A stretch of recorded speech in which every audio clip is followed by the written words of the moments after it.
제가 사진을 한 장 좀 보여드릴게요. 지금 무슨 사진인 것 같으세요? 이 상황이 지금 어떤 상황인 거죠? A라는 사람은 도망가고 있고 B라는 사람은 칼을 들고 지금 이 A라는 사람을 쫓아가고 있는 거예요.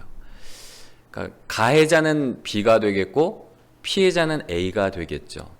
근데 실제 상황은 이런데 다음 사진을 한 장 보여주시겠어요? 지금 방송에서 찍고 있는데 저 카메라 부분을 한번 자세히 보세요.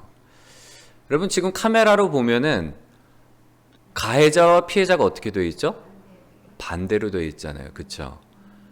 그러니까 실제적인 팩트는 뭔가 하면 A가 피해자이고 B가 가해자인데 화면에 잡힌 상황으로 본다면 가해자와 피해자가 바뀐 거예요. 이 사진이 어떤 사진인가 하면 미디어가 어떻게 해서 진실을 왜곡할 수 있는가 그거를 보여주는 사진인데 결국에는 진실을 왜곡할 수 있는 방법은 뭘 조정을 하는가 하면 프레임 어떻게 프레임을 짜느냐에 따라서 현실, 그게 거짓말은 아니에요. 그런데 부분적인 어떤 진실만을 말함으로 인해서 사실을 왜곡할 수 있는 것. 이거 미디어가 어떻게 진실을 왜곡할 수 있나 이걸 보여주는 사진인데요. 대학교 신입생 처음으로 대학을 들어가서 이제 조직신학이라는 그 과목 첫 시간이었어요. 기독교의 교리를 배우는 시간인데 그때 교수님께서 저희들한테 무슨 얘기를 하셨는가 하면 하나님을 좁은 여러분의 사고의 틀 안에 가둬두지 말고 여러분이 하나님의 틀 안에 거하라고 그렇게 이제 얘기를 해주셨어요. 우리의 좁은 생각의 틀 안에 하나님을 가둬두는 게 아니라 크신 하나님 안에 그 안에 우리가 이제 거하라는 거예요. 저한테는 그게 굉장히 좀 신선한 충격이었어요. 여러분 우리가 오늘 제목이 뭐라 그랬죠? 너무나 다른 하나님과 우리의 생각이란 말이에요. 우리가 하나님을 바라볼 때 뭘 가지고 바라보는가 하면 우리의 생각의 틀, 우리의 가치관의 틀을 가지고 때로는 하나님을 바라봐요. 그런데 그 하나님은 우리의 생각보다 크신 분이에요? 아니면 아주 크신 분이에요? 아주 크신 분이란 말이에요. 우리의 좁은 생각의 틀, 우리의 어떤 가치관, 내가 뭐 40평생, 60평생, 80평생 살아온 어떤 경험과 생각과 가치관의 틀에서 하나님을 바라보면 어떻게 될까요, 여러분? 우리의 인간의 어떤 생각의 틀로 하나님을 바라보면 크게 두 가지 문제가 생길 수가 있어요. 첫 번째는 하나님에 대해서 오해를 하게 돼요. 하나님이 이런 분이시여? 하나님이 참 가까이 하기엔 너무 먼 당신이고 너무 무서운 분처럼 다가올 수가 있어요. 우리의 생각의 틀, 우리의 가치관으로 하나님을 본다면 두 가지 문제가 생길 수 있는데 첫 번째는 뭐라고요? 하나님에 대해서 오해할 수가 있는 거예요. 그러다 보니까 하나님과의 관계가 문제가 생길 수가 있어요. 두 번째로는 어떤 문제가 생길 수 있는가 하면 하나님의 뜻을 제대로 알지 못하기 때문에 하나님의 마음을 제대로 알지 못하기 때문에 나름대로 우리 생각대로 나름대로는 열심히 하나님을 위해 살아간다고 하지만 어떻게 돼요? 열매 없는 삶이 될 수가 있는 거예요.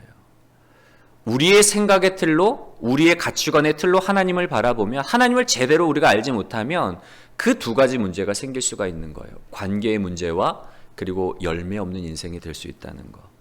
그래서 오늘은 우리가 말씀을 통해서 우리의 생각과 너무 다른 생각, 하나님의 생각, 우리가 감히 생각지도 못했던 하나님의 생각이 무엇인지 크게 이제 두 가지로 좀 살펴보려고 합니다. 그래서 우리가 하나님이 어떤 분인지를 제대로 알므로 인해서 하나님과의 관계도 올바른 관계를 맺을 뿐만 아니라 우리의 인생이 정말 열매 맺는 인생이 되는 그런 시간이 되시기를 주님의 이름으로 간절히 소원합니다. 첫 번째로 우리가 좀 살펴보려고 하는 부분은 이 부분이 우리 한번 같이 읽어볼까요? 시작. 공과 사의 구분조차 어렵지만 하나님은 분명하게 선을 구분하신다. 예. 우리는 공적인 일과 사적인 일을 이렇게 좀 구분 짓는 게 때로 어려울 때가 있어요. 한 예로 들면 그래요. 우리는 그것조차 올바르게 구분을 못한단 말이에요. 우리가 살아가면서. 근데 하나님은 어떤 분이신가 하면 선이 분명한 분이세요. 민수기 20장 12절의 말씀을 한번 읽어볼까요? 시작. 여호와께서 모세와 아론에게 이르시되 너희가 나를 믿지 아니하고 이스라엘 자손의 목전에서 내 거룩함을 나타내지 아니한 고로 이 회중을 내가 그들에게 준 땅으로 인도하여 드리지 못하리라 하시니라. 아멘. 민수기 20장 12절의 말씀은 어떤 말씀인가 하면 모세와 아론이 가나안 땅에 들어가지 못하게 되는 이유에 대해서 기록을 하고 있는 말씀이에요. 이스라엘 백성들은 뭐 워낙 원망하고 불평하고 그리고 가나안 땅 앞에서 요단강을 건너기 바로 직전에 하나님을 믿지 못했기 때문에 그렇다고 쳐도 모세와 아론은 굉장히 신실하게 하나님만을 믿고 달려온 사람들이란 말이에요. 근데 하나님이 모세와 아론조차도 가나안 땅에 들어가지 못하리라 그렇게 말씀을 하시는 이유는 뭔가 하면 여러분 아마 잘 아실 거예요. 출애굽 이후에 이스라엘 백성들이 광야 여정 속에서 노상 불평과 불만을 쏟아내잖아요. 먹을 게 없어 죽겠다. 마실 물이 없어 죽겠다. 날이 더워 죽겠다. 죽겠다. 차라리 애굽 땅에 있었으면 좋았을 텐데. 종살이하던 애굽 땅을 그리워하면서 그 원망과 불평을 다 누구에게 쏟아낼까요, 여러분? 모세. 수십만의 사람들이 그 원망과 불평을 모세에게 쏟아내는 거예요. 여러분이 만약 모세라면 여러분 스트레스 받으시겠어요? 아니면 엄청 받으시겠어요? 엄청 받을 수밖에 없는 거예요. 모세가 아무리 온유하기가 지면의 모든 사람보다 승하다고 하지만 성품이 좋다고 하지만 하루 이틀도 아니잖아요. 몇 달, 몇 년 동안을 그냥 계속 이스라엘 백성들이 죽겠다 왜 우리를 내 의지와 상관없이 끌어내서 이곳에서 고통받게 하냐 막 모세 볼 때마다 막 그러면 여러분 얼마나 모세가 스트레스가 되겠어요. 모세도 사람인지라 이제 참을 만큼 참았는데 더 이상 못 참는 거예요. 한 번은 이제 물이 없어서 이스라엘 백성들이 또 원망하니까 모세도 미치겠는 거예요. 하나님 어쩌면 좋습니까? 내가 이 사람들을 난 것도 아니고 나는 무슨 죄가 있다고 내가 이 욕바지가 되어서 나 이렇게 힘든 삶을 살아갑니까? 그러니까 하나님이 반석에게 명해서 물을 내라고 하세요. 하나님이 이제 솔루션을 제공을 해주셨단 말이에요. 해결책을 제시해 주세요. 모세는 그냥 전하기만 하면 돼요. 근데 문제는 뭐예요? 모세가 이제 악에 바치니까 모세도 이제 막 화가 끝까지 나니까 이제 화가 난 거예요. 그러면서 반석의 감정을 막 쏟아가지고 그 지팡이로 때리면서 내가 너희를 위해서 물을 한번 내볼까? 이 못된 XX들아 하면서 막 화가 나가지고 막 하면서 반석을 쳐서 샘물이 나기는 했어요. 여러분 근데 문제는 뭐예요? 하나님의 영광을 온전히 드러내야 되는데 모세가 거기에 자기의 감정을 실어서 표출을 해버리는 거예요. 그게 하나님 보시기에 옳지 못한 행동이었단 말이에요. 그 사건으로 인해서 결국에는 모세와 아론도 그 약속의 땅에 들어가지 못하게 된다고 하나님이 말씀해 주신 부분이 이 부분이에요. 여러분 사실 이 말씀을 대할 때마다 좀 마음이 불편하지 않으신가요? 저는 이 말씀을 볼 때마다 마음이 너무 불편했어요. 왜냐하면 모세가 적어도 한 40년 동안을 하나님 앞에 충성했는데 출애굽 이후에 40년 동안을 그 광야 여정 이스라엘의 수십만의 그 사람들을 데리고 어찌됐건 약속의 땅을 향해서 가면서 또 40년을 보내잖아요. 다음 세대 또 40년을 또 양육시키면서 가나안 땅에 드리고자 충성을 다해서 한 번도 모세가 하나님 앞에 대들었던 적이 없잖아요. 하나님 앞에 죽겠어요. 하나님도 모세도 사람인지라 하나님 앞에 힘듦을 토로는 했지만 모세가 한 번도 하나님의 말씀에 불순종하지 않았거든요. 불순종한 거 아니잖아요. 그냥 자기의 어떤 그 힘듦을 이스라엘 백성에게 한번 표출을 한 건데 그 한 번 그냥 표출했다고 하나님 가나안 땅에 못 들어가시 한다는 거 이거 너무하신 거 아니에요? 모세는 40년 동안 뭘 보고 살아왔어요, 여러분? 가나안 땅에 들어가는 것만을 바라보고 이제껏 살아온 사람인데 그 한 번 그냥 화 한 번 냈다고 그 땅에 못 들어게 하시는 거 그거 하나님 너무하신 거 아니에요? 여러분 마음 안 불편하세요? 저는 너무 불편한 거예요. 하나님 너무 매정하신 분 아니야? 40년 동안 정말 한 번도 불순종하지 않고 충성을 다했는데 단 한 번 그 사건으로 인해서 그토록 갈망하던 그 땅에 못 들어가게 하시다니 이야 하나님 너무 매정하시다. 그래서 무슨 생각이 드는가 하면 와 이거 모세가 저 정도면 내가 아무리 정말 열심히 하나님 바라보고 살아가다가 한 번 실수하면 이거 공든탑이 무너지게 한 거 아니야? 그런 어떤 좀 두려움이 들잖아요, 여러분. 여러분, 우리가 이 말씀을 통해서 좀 살펴봐야 되는 건 뭔가 하면, 우리가 알아야 할 하나님은 결코 정에 매이는 분이 아니라는 거예요. 여러분, 아까도 말씀을 드렸지만 우리는 사실 공과 사의 구분조차도 굉장히 어려워하는 사람들이에요.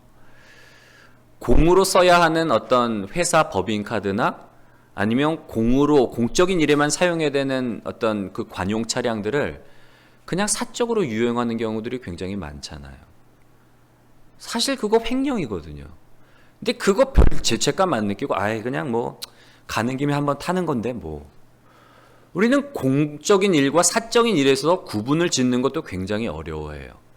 그것뿐만 아니라 어떤 일을 진행할 때에 우리가 이제 흔히 하는 말 있잖아요. 우리가 남이가.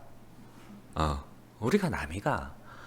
그러니까 혈연, 지연, 학연에 호소를 해서 뭔가 일을 하려고 할 때 꼭 그렇게 우리가 남이가 아이 좀 봐주라 하면서 혈연과 지연과 학연에 호소를 한단 말이에요. 근데 하나님은 어떻게 보면 굉장히 냉정하신 것 같아요. 우리가 소위 말하는 정에 매이지 않는 분 같은데 여러분 오늘 이 모세의 이 사건을 우리가 어떻게 바라봐야 될까요? 하나님은 분명하게 선이 분명한 분이세요. 이 사건을 우리가 어떻게 바라봐야 되는가 하면 어떻게 해석해야 되는가 하면 하나님은 분명하게 시대를 나누시는 분이세요. 여러분 예수님이 오시기 전에 구약의 마지막 선지자는 누구죠? 세례 요한이란 말이에요. 예수님께서 세례 요한을 가리켜서 뭐라고 인정을 하시는가 하면 여자가 낳은 자 중에 세례 요한보다 큰 자가 없다. 세례 요한은 그만큼 여자가 낳은 자 중에는 굉장한 인물이에요. 왜냐하면 구약의 마지막 선지자이기 때문에. 그런데 예수님께서 또 뭐라고 말씀을 하시는가 하면 그렇지만 여자가 낳은 자 중에 세례 요한보다 큰 자가 없지만 그렇지만 하늘나라에서는 지극히 작은 자라도 세례 요한보다 크다는 거예요. 그건 어떤 의미가 있는가 하면 세례 요한은 구약의 마지막 선지자로서 구약의 율법의 시대를 살았지만 그러나 예수님의 오심으로 말미암아 예수님 아래서 살아가는 사람들, 은혜의 시대, 성령의 시대를 살아가는 사람들은 율법의 시대를 살아가는 사람보다 더 놀라운 은혜 속에서 살아간다는 거예요. 그러면서 예수님께서는 시대를 분명하게 구분 지으세요. 새 술은 새 부대에 담아야 된다고. 여러분 세례 요한은 구약의 마지막 선지자로서 구약의 마지막을 장식했고 마지막 그 사역이 뭐였는가 하면 예수님이 오실 길을 준비하는 그 역할이 세례 요한의 사명이었던 거예요. 요단강에서 예수님께 세례를 베풀므로 인해서 자신의 마지막 사역을 감당한 이후로 세례 요한은 역사의 뒤안길로 사라지게 되는 거예요. 하나님은 분명하게 시대를 구분을 해요. 하나님이 매정한 분이라서 피도 눈물도 없는 분이라서 한 번 실수했다고 모세를 토사구팽, 이제 토끼 사냥이 끝났으니까 사냥개를 삶아먹는 그렇게 토사구팽하시는 분이 아니라 분명한 시대를 구분짓는 분이세요. 모세의 역할은 어디까지예요? 광야 여정까지고 가나안 이후에는 누구를 통해서 새로운 역사를 이루어 가세요? 여호수아를 통해서 이루어 가시는 거예요. 하나님이 매정한 분이 아니라 하나님 한 번 실수했다고 용납하지 못하는 그런 쪼잔한 분이 아니라 하나님은 분명하게 선을 구분 지으시는 분이기 때문에 그렇게 모세의 역할을 거기까지 정에 매이지 않는단 말이에요. 야, 너 40년 동안 수고했으니까 너는 그래도 특별히 나랑 대면하고 이렇게 볼 정도로 친밀하니까 내가 한번 봐줄게. 이게 아니란 말이에요, 여러분. 두 번째로 이 사건을 우리가 어떻게 바라봐야 되는가 하면 하나님은 분명한 원칙을 갖고 계세요. 모세가 하나님이랑 대면해서 볼 정도로 친밀하고 하나님이 40년 동안 충성을 다했지만 이거 분명히 하나님 앞에 범죄한 일이에요. 하나님의 영광을 온전히 드러내지 못했단 말이에요. 그래서 하나님께서는 잘못된 것에 대해서는 그냥 넘어가지는 않으세요. 아무리 정이 있고 아무리 친밀해도 모세의 잘못에 대해서 분명히 짚고 넘어가시는 거예요. 모세, 너 분명히 잘못했어.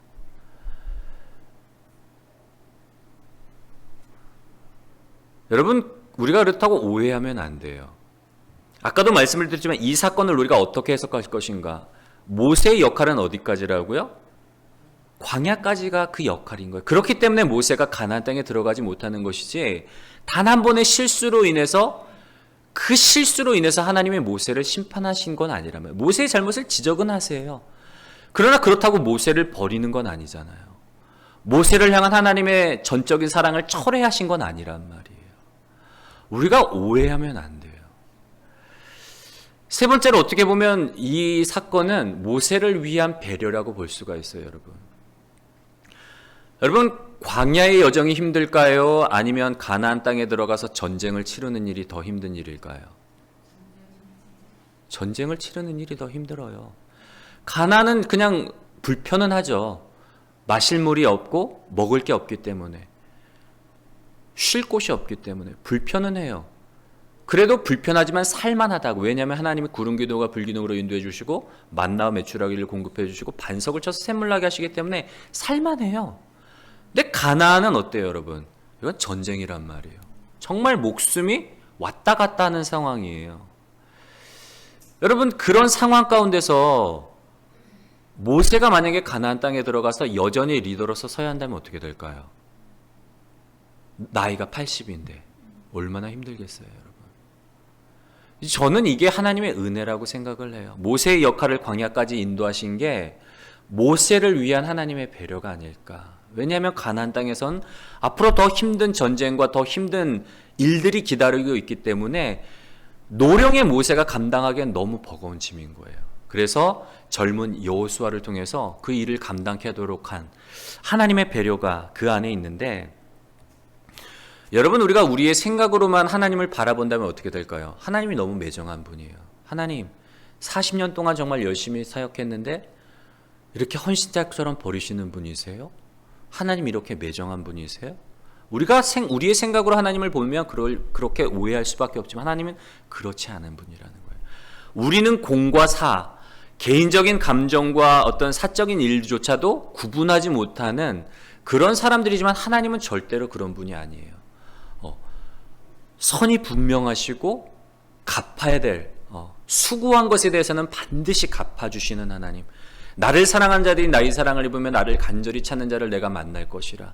하나님을 사모하는 사람에게 그거 사모하는 것 이상으로, 수고한 것 이상으로 은혜로 채워주시는 분이라는 사실을 우리가 잊지 않았으면 좋겠고요. 오늘 우리가 하나님을 제대로 바라볼 때 우리에게 소망이 생기는 이유는 뭔가 하면, 하나님은 분명한 분이시기 때문에 우리가 삶을 맡길 만한, 우리가 정말 하나님만을 의지할 만한 그런 대상이라는 거예요.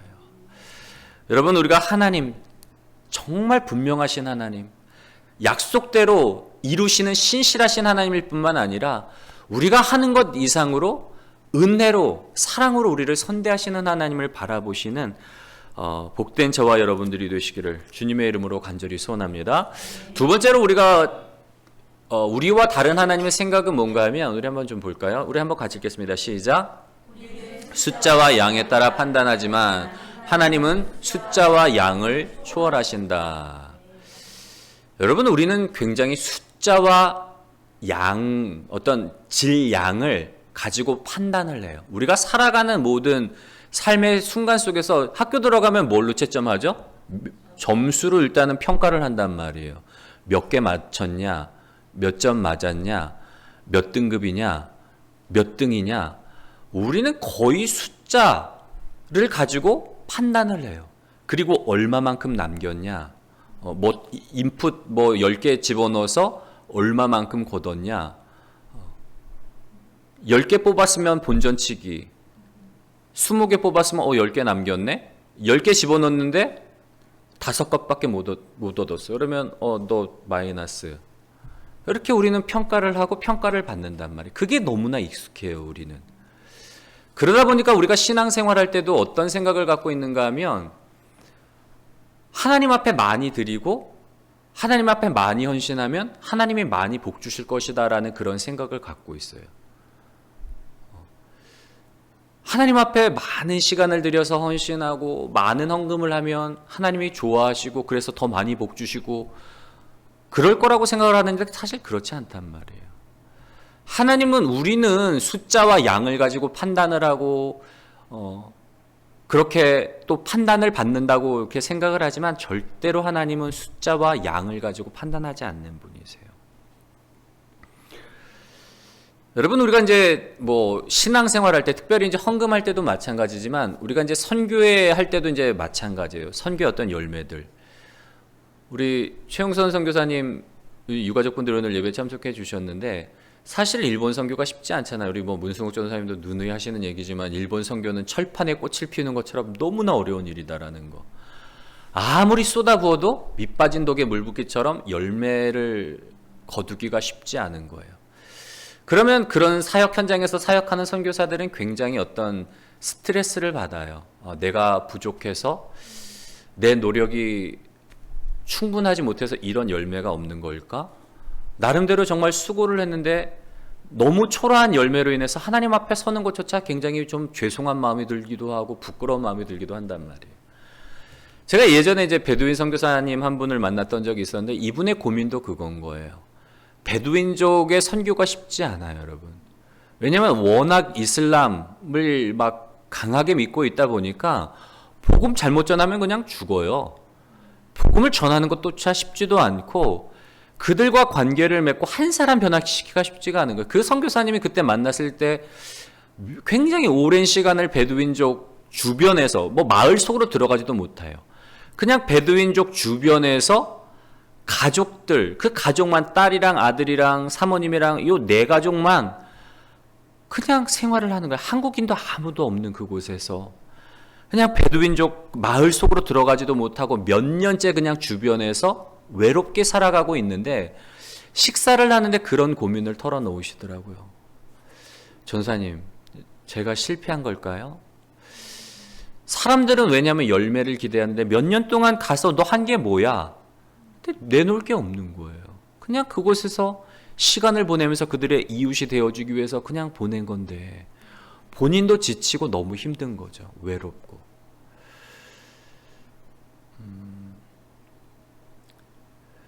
여러분, 우리는 꼭 열매를 가지고 판단을 하려고 그래요. 선교의 열매도 그렇고 전도의 열매도 그렇고. 제가 이제 피지 갔을 때 이미 이제 그곳에서 20년, 30년 이상 선교를 하신 시니어 선교사님들의 고민도 그런 고민인 거예요. 20년, 30년 이제 사역을 하다 보니까 교회가 세워지고 교회 안에 이제 성도들이 어느 정도 생긴 거예요. 근데 이제 선교사님들의 고민은 뭔가 하면 자기는 어찌되었든 간에 언젠가는 이제 사역을 접어야 될 때가 오잖아요. 그렇기 때문에 이제 선교사님들은 어찌되었든지 간에 현지인 사역자를 세워서 현지인들 사역자가 자기 동족에게 복음을 전하게 하려고 현지인 사역자를 세우려고 하는데 그 일이 너무 힘든 거예요. 교회는 세워지고 교회 안에 성도들은 이제 꽉 찼지만 헌신된 제자가 되어서 자기 동족을 위해서 정말 헌신적으로 복음을 전할 그런 제자들이 없는 거예요. 인도인들을 교육시키고 인도인들을 제자 양육시켜서 세워놓으면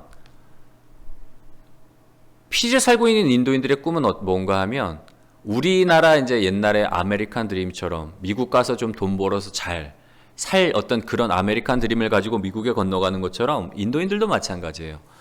호주나 뉴질랜드 아니면 미국 같은 잘 사는 나라로 가서 사는 게 이들의 꿈인 거예요. 그러니까 이 사람들이 이제 선교사님들을 이용을 하는 거죠. 선교사님들 통해서 공부도 하고 나름대로 어느 정도 이렇게 좀 뭐 여건을 다지면 호주나 뉴질랜드로 가버려요. 그러다 보니까 이제 선교사님들이 이제 실망을 하는 거죠. 나름대로 이제 정말 시간을 투자하고 물질을 투자하고 가르치고 막 했는데 결정적인 순간에는 다 자기 살길 찾아서 가버리니까 이제 그래서 더 힘드신 거예요. 제자 만들기가. 그래서 고민을 하시는데 제가 이제 그런 선교사님들의 고민을 들으면서 의문이 드는 거예요. 하나님한테. 아니 하나님 입장에서 봤을 때 정말 헌신된 제자 만들어서 복음 빨리 전해서 땅끝까지 주의 복음을 전하고 주님의 나라가 임하게 하는 것이 하나님 편에서도 좋은 일 아니에요? 근데 왜 선교사님들이 20년, 30년 수고하시는데 왜 이렇게 제자 만드는 일이 힘들게 그렇게 만드세요? 하나님은 분명히 이 돌들을 명해서 아브라함의 자손으로도 만들 수 있는 분이신데 제자, 헌신된 제자 한 사람 만드는 일이 하나님한테는 정말 일도 아닌데 왜 이렇게 더디가게 하세요? 왜 이렇게 힘들게 하세요? 저한테는 그게 의문인 거예요. 그래서 이제 기도하는 가운데 하나님이 그런 마음을 주시더라고요. 예, 용호나. 선교사님도 사역자 이전에 한 명의 영혼이라는 거죠. 한 명의 양이라는 거예요. 예수님의 목양의 대상이라는 거예요. 선교사님도. 우리는 그렇게 생각을 하잖아요. 10억 명의 영혼의 구원과 한 사람의 영혼의 구원. 여러분 만약 선택하라면 뭘 선택하시겠어요? 그게 우리의 생각인 거예요. 우리는 너무 숫자와 양에 익숙한 거예요. 당연히 우리는 10억 명의 영혼의 구원을 생각한단 말이에요. 근데 하나님은 그렇지 않다니까요. 하나님에게 있어서는 그 한 사람의 영혼도 소중한 거예요. 그 선교사 한 사람의 영혼. 오랜 시간을 통해서 이 선교사님이 제자 한 사람 만들겠다고 눈물 흘리며 땀 흘리고 수고하시고 때로는 막 배신하고 가는 그 영혼들을 바라보며 몸부림치고 막 기도할 때에 그 과정을 통해서 누구를 닮아가게 돼요? 예수님을 닮아가게 되는 거예요. 진짜 예수 그리스도의 형상이 그 선교사님 안에 새겨지게 되는 거예요. 그 선교사님이 진정한 예수의 제자가 되는 거예요. 그것 깨닫게 하시더라고요. 야, 용호나. 영혼 세계를 변화시키는 그 복음화도 중요하지만 하나님한테 있어서는 한 사람의 영혼, 그 선교사님의 영혼도 목양의 대상이고 변화시켜야 될 양이라는 거예요. 그 과정을 통해서 하나님께서는 선교사님을 변화시키기를 원하시기 때문에 오랜 시간 하나님 입장에서도 빨리 선교가 이루어지고 세계 복음화가 이루어지는 거 하나님 입장에서 너무 중요하죠. 그러나 하나님은 한 사람의 영혼을 소중히 여기신다는 거예요. 여러분 하나님은 어떤 하나님인가 하면 우리 한 사람에 초점을 맞추시는 하나님이에요. 이제 한 가지만 더 말씀드리고 말씀 마무리하겠는데 예전에 제가 대치동에서 수련 목회자 과정을 밟을 때에 이제 청년 사역을 했지만 이제 중고등부 이제 교사들을 인솔해서 당시에 이제 교육 목사가 없었기 때문에 제가 이제 교육 목사처럼 중고등부 교사들을 인솔해서 그 중고등부 캠프에 참석했던 적이 있었는데 그때 이제 싱글인지라 저의 이제 관심은 늘 뭐죠? 결혼. 어디서 이 믿음의 배우자를 만나서 결혼할 수 있을까? 예쁜 자매 만날 수 있을까? 가서 이제 중고등부 학생들 교사들 인솔해서 캠프에 갔다가 제 관심은 이제 어디 괜찮은 믿음의 교사 없나? 근데 딱 마음에 드는 이상형의 자매를 한 명 발견을 한 거예요. 그 캠프의 그 회차 수에 학생과 교사에서 수천 명이 참석을 해요, 여러분.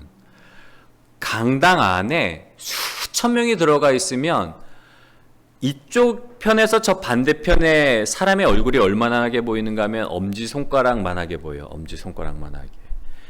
근데 이제 집회 때 저는 뭐 하는가 하면 한 바퀴를 쫙 스캔을 하는 거죠. 내가 찍어놓은 그 자매 어디 있나.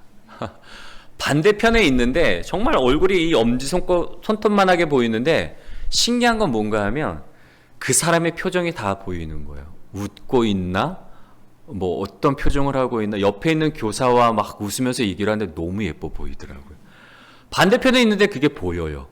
그래서 제가 너무 신기하더라고요. 야, 이게 진짜 이런 게 사랑의 힘인가 보구나. 그러면서 이제 그날 밤에 이제 교사들과 이제 피드백하는 시간이 있는데 그런 이야기를 이제 나눔할 때 그런 이야기를 했어요. 그러면 이제 우리 교사 선생님 중에 한 분이 중고등부 학생 학부모이면서 동시에 이제 교사하는 분이 있어요. 그러면서 이제 제 이야기를 들으면서 그런 이야기를 하시더라고요. 전도사님, 얼굴 표정만 보이는 게 아니에요. 저는 애들의 목소리도 들려요. 그러시더라고요. 그래서 야, 이게 정말 엄마의 사랑은 더 위대하구나. 그러면서 하나님이 무슨 마음을 주시는가 하면 딱 그 마음을 주시더라고요. 야, 용원아. 지구상에 수십억의 사람이 있지만 하나님은 한 사람, 지금 이 순간 우리 한 사람 한 사람에게 초점을 맞추시고 우리와 우리의 마음을 살피시고 우리의 모든 것을 아신다는 거예요. 왜냐하면 성령이기 때문에. 예수님께서 제자들에게 뭐라고 말씀을 하시는가 하면 내가 올라가는 게 너에게 유익이다. 내가 올라가면 아버지께서 약속하신 성령을 보내주실 텐데 성령이 오시는 게 너희에게 유익이라고 말씀을 하세요. 왜 그럴까요? 예수님은 육체를 가지고 계시기 때문에 시간의 제약을 받고 공간의 제약을 받으세요. 아무리 하나님이시지만 육체를 가지고 계시기 때문에 시간의 제약과 공간의 제약을 받으신단 말이에요. 지금 예수님이 오늘 믿음교회에 계시면 선한 목자에는 계실 수가 없어요. 지금 나와 함께 계시면 여러분과 함께 할 수는 없어요. 그런데 성령은 어떻죠? 영이시기 때문에 시간과 공간의 제약을 받지 않으신단 말이에요. 지금 지구 반대편에도 성령이 예배드리는 그곳에서 예배드리는 그 한 사람을 성전 삼아 그 사람과 함께 하실 수가 있고 그 사람과 사랑을 나눌 수가 있는 거예요. 여러분, 하나님은 어떤 하나님인가 하면 우리는 숫자에 굉장히 익숙해요. 숫자와 양. 세계와 열방의 복음과 한 사람, 우리는 꼭 그것만 당연히 우리는 수십억을 선택하는 사람이지만 그렇지 않아요. 하나님은 그런 분이 아니라는 거. 하나님께서는 1000년이 하루 같고 하루가 1000년같이 여기시는 하나님.